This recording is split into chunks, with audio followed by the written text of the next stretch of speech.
一位前飛虎組成員兼教官啊，幾日唔見你，好忙啊嚇，係嘛？忙緊第二各位好，各位朋友你哋好，我梁家星，又喺呢度同大家講嘢。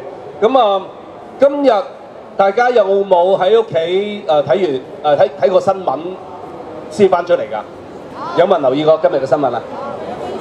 係啊，去咗機場，冇錯啊嚇。咁咧仲有咧，其實咧今日咧。我以前舊嗰個老細好不知所謂嗰個曾偉雄又出嚟講嘢，有冇人知道佢講乜嘢啊？今日，哇！真係好，佢越嚟越真係好廢話嘅喎。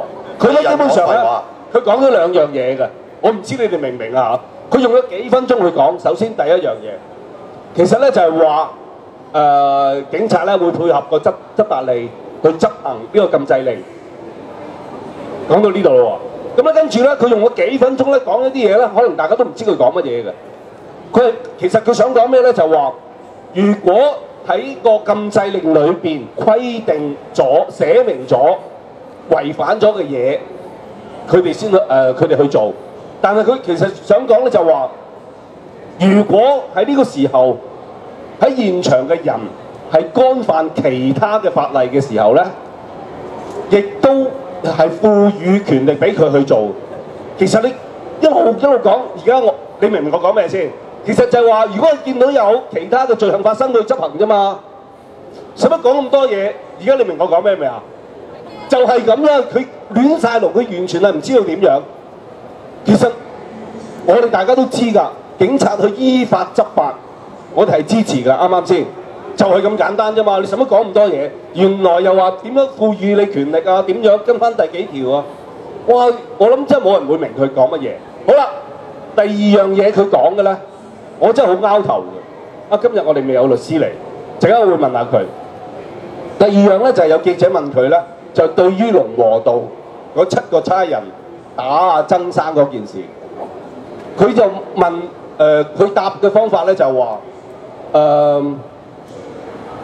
嗱，佢真係講㗎，佢就話：而家我都唔知道呢個曾健超先生，佢想告邊個？係咪啊？有冇聽到呢度啊？係咪啊？如果做記者啱啱先？冇理啊，仆街！係咪啊？佢話我唔知啊，曾健超先生想告邊個？哇！你食屎啦係嘛？曾偉雄食屎！嗱後尾咧就即係再播嘅時候咧就冇咗呢樣嘢啦，即係由記者我諗由編輯啊、記者啊、電視台佢哋講咧就話需要阿曾先生去協助啫，咁咧就等緊咁樣。咁我好覺得嗱，我試下解釋俾大家聽啊。嗱，如果係民事上面嘅訴訟，我哋要告另一個人，譬如佢係侵權或者佢爭我錢嘅，我係要攞證據去證明，啱唔啱啊？即係話大家都知啦嚇，有冇欠單啊，或者有冇銀行單據諸如此類，有冇證人啊諸如此類嘅嘢，咁樣先至去證明係佢爭我錢，我去追討我應得嘅嘢嘛，係咪啊？我先知係邊個啊嘛。好啦，如果你俾人打劫嘅話，喺黑媽媽俾人打劫箍頸搶咗呢啲嘢嘅時候，你去報案，跟住個差人問你，你告邊個啊？明唔明個問題啊？呢個係刑事案嚟㗎嘛？嗰個搜集證據或者係主控係喺警方同埋律政處身上㗎嘛？呢個就係刑事同埋民事嘅分別啊嘛，係咪啊？好啦，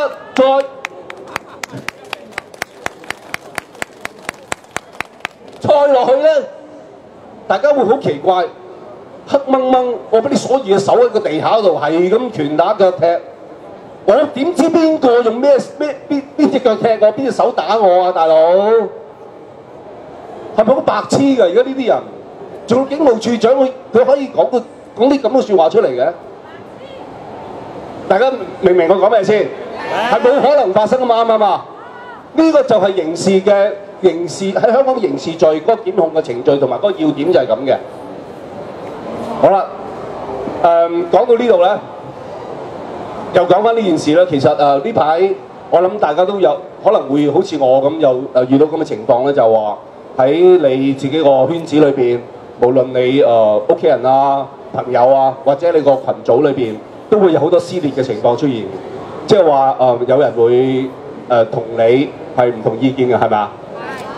好啦，我又講翻一件事，咁啊呢樣嘢咧，其實咧都發生咗2個禮拜㗎啦以上。咁我有一個小學嘅同學，即係話識咗40幾年啦嘅同學，咁佢而家喺某間學校裏邊係講師嚟嘅。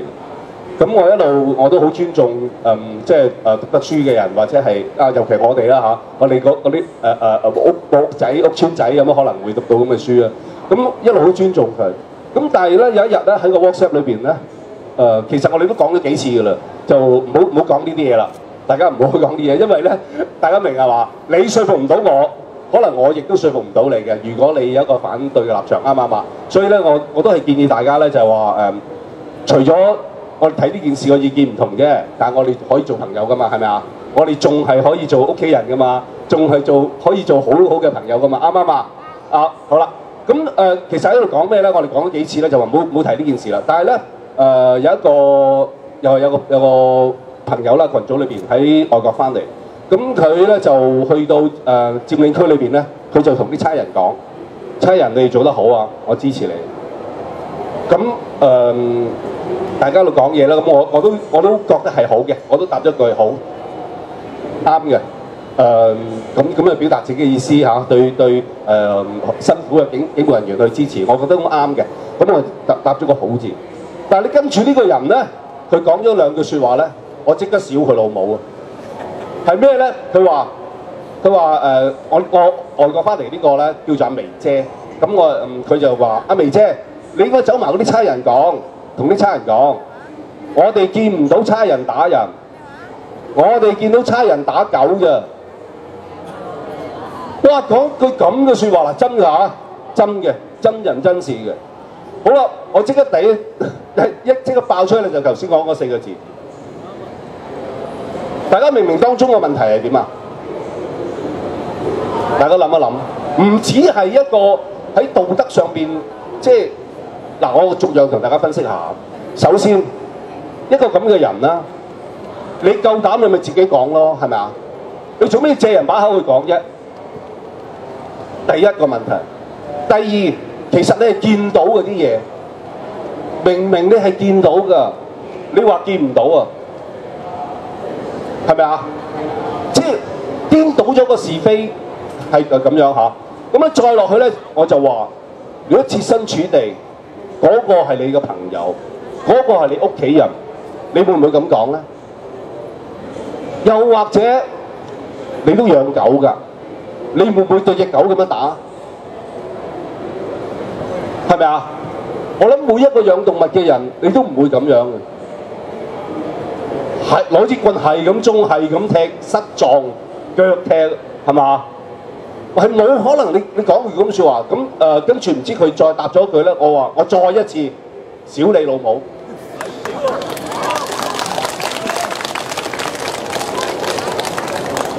跟住咧，當然啦，有其他人喺度撳，喂唔使為啲咁樣咁我就話嗱，一個大人嚟嘅，一個講師好，教授好，你講嘅嘢你需要為自己負責嘅。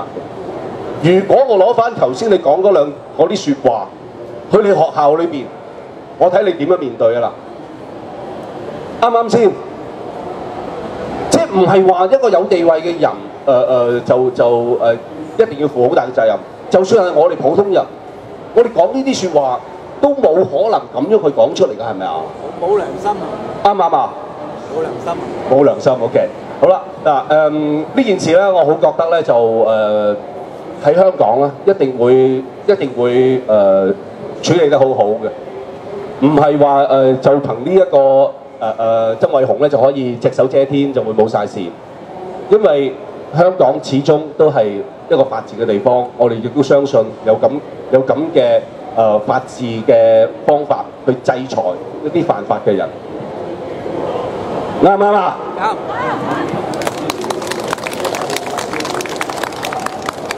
好啦，咁頭先咧，我哋講到嗰個撕裂嗰個情況啦，又同大家分享下，我50幾歲，咁其實我我出世嘅時候，細路仔某一段時間咧，我住過喺調景嶺，大家知唔知係咩地方啊？冇錯，係國民黨以前咧，就喺49年之後咧，係曾經有一班走唔甩嗰啲軍人咧，嗰國民黨嘅軍人咧，就喺嗰個地方嗰度咧就聚集嘅。咁基本上咧，嗰個地方咧就係算係一個台灣或一個小台灣或者係國民黨嘅地方嚟嘅，基本上。好啦，嗰段時間咧，到我6、7歲嘅時候咧，就係1967年嘅暴動，大家知㗎係嘛 ？OK， 就算喺嗰個時候，嗱嗰個暴動咧，基本上已經唔係一個運動，而係一個罪案嚟嘅，係記唔記得啊？係死咗好多人，燒車、放炸彈、土製菠蘿，諸如此類嗰個情況，嗰啲咁嘅事件㗎啦，發展到好啦。就算喺嗰個情況，我記得我嘅父兄隔離嘅叔叔伯伯，佢哋都唔會係話要揾對方出嚟去殺佢嘅，即係唔會好似我哋今時今日，我哋唔係支持，我哋就係反對，我哋冇咁樣嘅撕裂嘅。我記得當時點解我哋今時今日會咁樣嘅咧？係咪啊？你坐得喺度，我相信你係支持。但係如果你有個朋友係反對嘅話，係好似完全係反晒面咁嘅。好啦，我就試下同大家講下點我自己嘅睇法會點解會咁。大家記唔記得有個周融啊？記得啊！呢個又係哇點樣講咧？可能為錢咧可以做出好多嘢嘅人，有錢咧就可以做到好多嘢。好啦。有錢使得鬼推磨。記唔記得我哋當時個622，我哋有個公投，係咪？我哋有70幾萬人咁去簽名支持呢個，我哋要公民提名呢個公投，係嘛？咁佢咧就搞一個出嚟咧，佢唔夠膽話反對公民提名喎。大家諗翻轉頭啊，佢淨係話反對佔領中環啫喎，啱唔啱啊？佢係扭曲咗件事㗎，大家諗唔諗到啊？嗱，我話我支持公投啊嘛，如果你反對我，你係咪應該話你反對公投先啱啊？但係佢唔係㗎，大家翻去再諗下，佢話係反對人哋去佔領中環嘅啫。好啊，跟住攞110萬係嘛？好啦，你知唔知個錢係點樣啊？我記得戴教授嗰陣時講咧，我哋做呢個公投咧，佢有400萬咧，我哋係9個街站嘅啫。就用晒呢啲錢啦！佢100個街站，佢用幾多錢啊？大家有冇講過啲錢係點嚟？係咪啊？大家知唔知啊？好啦，唔止一鋪喎。呢啲後邊俾錢嘅人都可以蠢到咁樣嘅喎。跟住再嚟一鋪遊行嘅，記唔記得啊？哇！有飯食啊，有200啊，有500啊，有禮品包啊，有旅遊巴送啊，記唔記得啊？係啦。呢啲錢有邊度嚟啊？有冇講過俾你聽點樣嚟啊 ？OK， 好啦，跟住就冇晒聲㗎咯喎，袋咗錢啊嘛，係咪記唔記得啊？冇，跟住冇啦。咁佢搞呢啲嘢引致到咧，就係話有一啲人佢可能真係覺得咧一個佔領咧係違法嘅，佢唔贊成嘅。但係一路擁啲人咧就擁咗去兩邊，你係要支持，你係要反對，尤其係下邊呢個先添啊，李思嫣啊，記唔記得啊？好啦，佢藍絲帶係嘛？呢度有冇人夠膽話自己藍絲帶 ？OK， 好啦，好啦，好啦，其實我都唔想提佢，因為佢第一鋪講嘅嘢咧，佢之前麻煩我哋好多啦，特登做好多嘢。佢有一鋪咧就話發動去簽名咧，就支持警察、撐警察嘅，係咪？好明顯嘅。其實呢個咪撕裂咯。我講過好多次，一個。我哋香港人，一個香港市民，我哋支持香港嘅警察依法執法，同埋支持香港嘅警察應該有良心嘅，係咪啊？係。咁你要我簽名嘅話，如果我唔簽名，係咪即係我反對咧？明唔明啊？明唔明個分別啦？